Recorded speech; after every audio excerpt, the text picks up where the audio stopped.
India की round third की बैठक का आज पहला दिन खत्म हो गया है। अब कल दूसरे और आखिरी दिन की बैठक होगी, जिसके बाद बैठक में किन किन मुद्दों पर सहमति बनी, इसकी जानकारी मीडिया को दी जाएगी। बैठक में इंडिया गठबंधन के लोगो, संयोजक, संयुक्त प्रवक्ता, रैली कार्यक्रम समेत तमाम मुद्दों पर चिंतन मंथन हुआ है। लेकिन जो एक महत्वपूर्ण विषय है, उससे इंडिया का हर नेता बचता दिख रहा है। बात मोदी के सामने विपक्ष के पीएम फेस की है। दरअसल विपक्षी गठबंधन की एकजुटता का मसला अगर कहीं फंसेगा तो वो पीएम फेस पर ही है। लिहाजा इंडिया का हर बड़ा नेता पीएम फेस के सवाल पर चुप्पी साध रहा है। उधर इंडिया की बैठक के बीच केंद्रीय संसदीय कार्य मंत्री प्रहलाद जोशी ने ट्वीट करके एक नई जानकारी दी है। संसदीय कार्य मंत्री प्रहलाद जोशी ने ट्वीट में कहा है कि 18 से 22 सितंबर के बीच संसद का विशेष सत्र बुलाया गया है।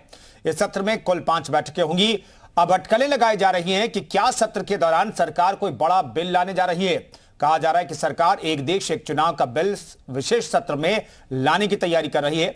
इसके अलावा सूत्रों से यह भी खबर है कि यह सत्र 17वीं लोकसभा का आखिरी सत्र हो सकता है, यानी 17वीं लोकसभा को भंग किया जा सकता है।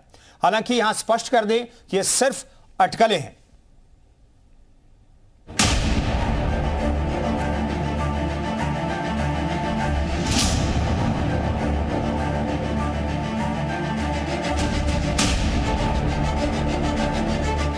आज से महाराष्ट्र के और मुंबई शहर में जो हमारी आर्थिक राजधानी है, वहाँ पर कार्यक्रम होने जा रहा है।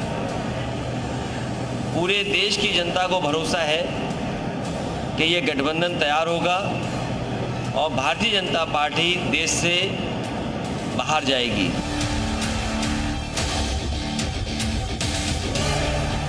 सबसे पहले तो मैं यही कहूँगा, कोई भी गठबंधन, कोई भी ठगबंधन तीसरी बार प्रचंडतम बहुमत की मोदी सरकार को बनने से रोक नहीं सकता।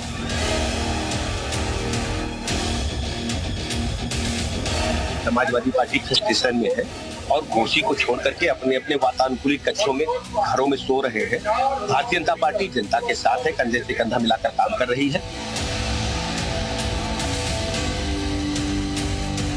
तो इसका परिणाम यही है कि ये जो इंडिया की बैठक लगातार चल रही है और ये लग रहा है कि पूरे देश एकजुट हो रहा है, इसका परिणाम यही है कि आम जनता को इन्होंने उसका फ़ायदा देना शुरू कर दिया। जो ये इनके गुजराती ठेकेदार मिलकर लूट रहे थे, सारे लोग उद्योगपति, वो सारी चीज़ें आम जनता को फ़ायदा देना शुरू कर दिया। ये लोग, इस प्रकार के लोग जो विपक्ष के नाते इन्हें दायित्व दिया गया है, इन्हें भूमिका दी गई है, उन विषयों को लेकर लोग प्रश्न खड़े ना करें, देश की जनता प्रश्न खड़े ना करे। इन मुद्दों से ध्यान भटकाने के लिए ये गठबंधन का फोटो सेशन खिंचवा रहे हैं।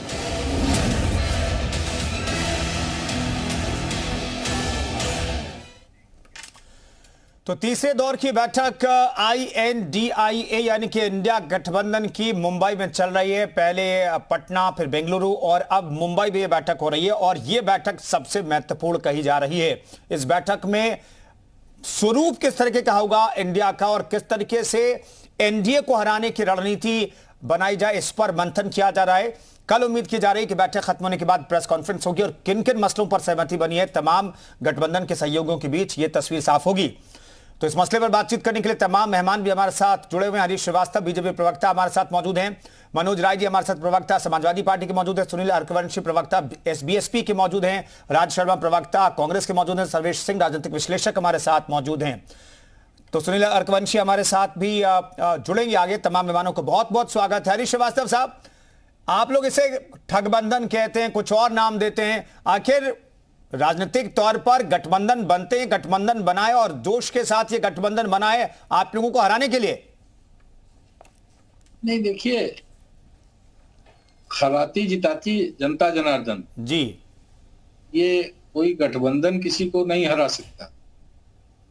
और जिस तरह से देश के यशस्वी प्रधानमंत्री मोदी जी ने जनता जनार्दन के सरोकारों के प्रति और लोक कल्याण की योजनाओं को लेकर के जनता जनार्दन की खुशहाली और समृद्धि के लिए क्रियान्वित किया है, उससे आज देश का जन जन परिचित है। जिस तरह से सीधे लोगों के खाते में जो लोक कल्याणकारी योजनाएं हैं उसके पैसे पहुंच रहे हैं, किसान के कृषि उत्पाद के एमएसपी बढ़ी और उनको एक प्लेटफॉर्म मिला कि अपना उत्पाद कहीं भी देश में बेच सकते हैं। ऐसे अनेक किसान सम्मान निधि के तहत उनको जो न्यूनतम आवश्यकताएं हैं, बिजली, पानी, खाद, ये सब मुहैया कराने का काम किया। गरीबों के लिए जो चिंता हुई, चाहे मकान को हो, चाहे पेयजल की हो, चाहे उनके घर में प्रकाश हो, उसकी हो, शौचालय हो, बहुत सारी योजनाएं, और युवाओं को लेकर के, रोजगार को लेकर के, औद्योगिक विकास को लेकर के, और जो इनोवेशंस हैं, और उसके साथ ही जो वैश्विक प्लेटफॉर्म पे जो भारत की स्वीकार्यता और एक दबदबा बना, उससे आज देश का जन जन वाकिफ। और विपक्ष लालू यादव के सहारे इस चुनाव को जीतेगा। लालू यादव का पर्याय तो बिहार में जंगल राज है, और पूरे देश के लोग जानते हैं कि लालू यादव के बिहार और राजद पार्टी का क्या मतलब। ममता दीदी पश्चिम बंगाल में उनका टीएमसी वो पूरी तरह से एक राजनीतिक हिंसा का पर्याय बन चुकी है। ये इससे देश का कौन व्यक्ति वाकिफ नहीं है।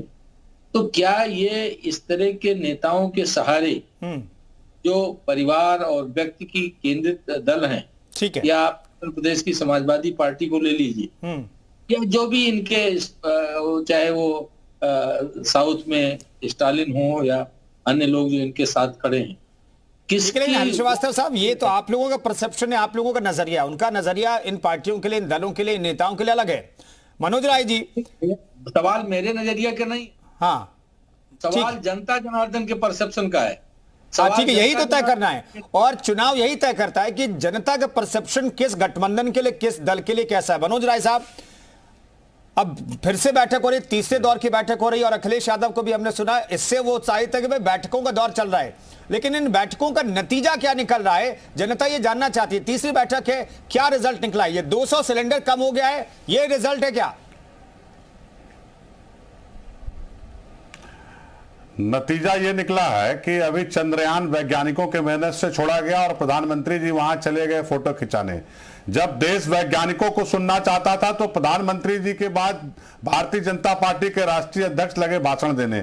नतीजा ये निकला है कि 200 रुपए इन्होंने सिलेंडर जो है कम कर दिया। तभी प्रधानमंत्री वहीं नतीजा ये निकला है, नतीजा ये निकला इन बैठकों का कि हम 26 दल हैं, ये 38 दलों को बुला करके बैठक किए, और जो ओम प्रकाश राजभर पानी पी के उत्तर प्रदेश के मुख्यमंत्री को यह कहता था कि मैं आपको भीख मंगवाऊंगा, उसको लेकर के चुनाव प्रचार कर रहे हैं। इस बैठक का नतीजा ये निकल रहा है। ये भारतीय जनता पार्टी के लोग कुछ भी करते रहे, ये घबराए हुए हैं, ये परेशान है।